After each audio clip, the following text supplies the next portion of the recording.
साल 2008। उत्तर प्रदेश के एक छोटे से शहर में रहने वाला आरव अपनी छोटी बहन निशा से बहुत प्यार करता था। माँ बाप के गुजर जाने के बाद वही उसका सब कुछ थी।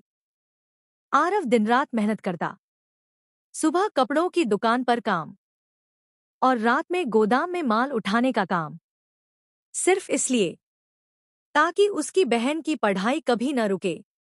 निशा भी हर किसी से कहती, मेरे भैया दुनिया के सबसे अच्छे इंसान हैं। दोनों की जिंदगी गरीब थी, लेकिन खुश थी। फिर एक दिन निशा का कॉलेज में एडमिशन हो गया। पूरा मोहल्ला खुश था। आरव ने अपनी सालों की बचत निकालकर उसकी फीस भरी, यहाँ तक कि अपनी माँ की आखिरी निशानी, एक पुरानी सोने की चेन भी बेच दी। लेकिन उसी कॉलेज में निशा की दोस्ती एक लड़के से हुई। नाम था करण। करण अमीर बाप का बिगड़ा हुआ बेटा था। महंगी बाइक, ब्रांडेड कपड़े और हर वक्त पैसों की बातें। धीरे धीरे निशा बदलने लगी। अब उसे अपने छोटे घर से शर्म आने लगी। भैया का पुराना फोन, साइकिल और साधारण कपड़े सब बेकार लगने लगे। एक दिन आरव उसे लेने कॉलेज पहुंचा, लेकिन निशा अपने दोस्तों के सामने उसे देखकर चौंक गई। भैया, आप यहाँ क्यों आए? आरव मुस्कुराया। बारिश बहुत तेज थी, सोचा तुम्हें लेने आ जाऊं। तभी करण हंसते हुए बोला, ओह, ये तुम्हारे भाई हैं? मैं तो ड्राइवर समझा था। सभी दोस्त हंस पड़े। आरव चुप रहा, लेकिन पहली बार उसकी आंखों में दर्द साफ दिख रहा था। उस रात उसने निशा से कुछ नहीं कहा, सिर्फ खाना परोसा और हमेशा की तरह पूछा, थक गई होगी, खाना खा ले। लेकिन निशा अब बदल चुकी थी। कुछ दिनों बाद करण ने निशा के कान भरने शुरू किए। तुम्हारा भाई तुम्हें गरीब ही रखेगा। तुम्हें बड़ी जिंदगी चाहिए तो मेरे साथ चलो। निशा धीरे धीरे अपने ही भाई से दूर होती गई। फिर एक दिन आरव घर आया तो अलमारी खुली हुई थी। उसकी सारी जमा पूंजी गायब थी, साथ में एक चिट्ठी। भैया, मैं करण के साथ जा रही हूं।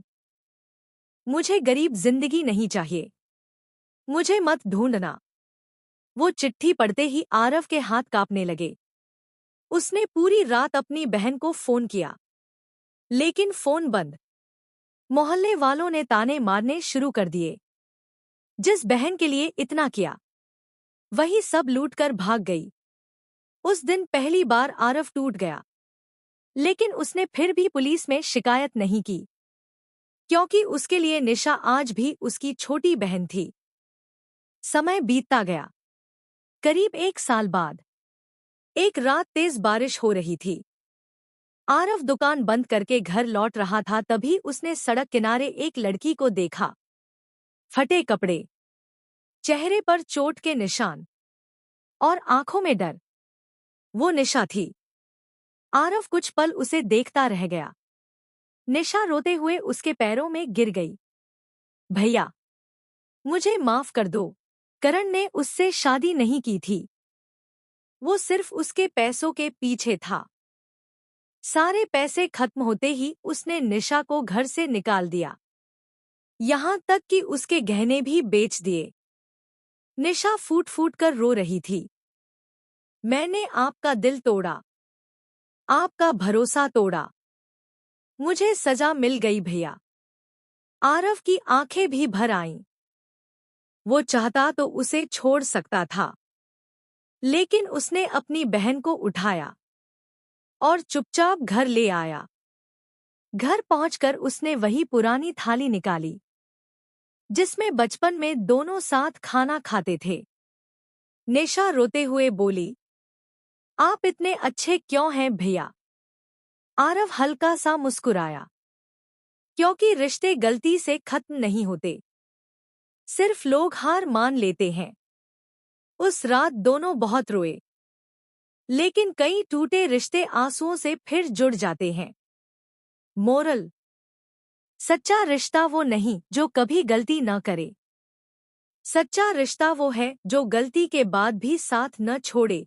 ऐसी ही मज़ेदार और दिल छू लेने वाली कहानियों के लिए हमारे channel story by miss Alisha को लाइक, शेयर और सब्सक्राइब जरूर करें दोस्तों।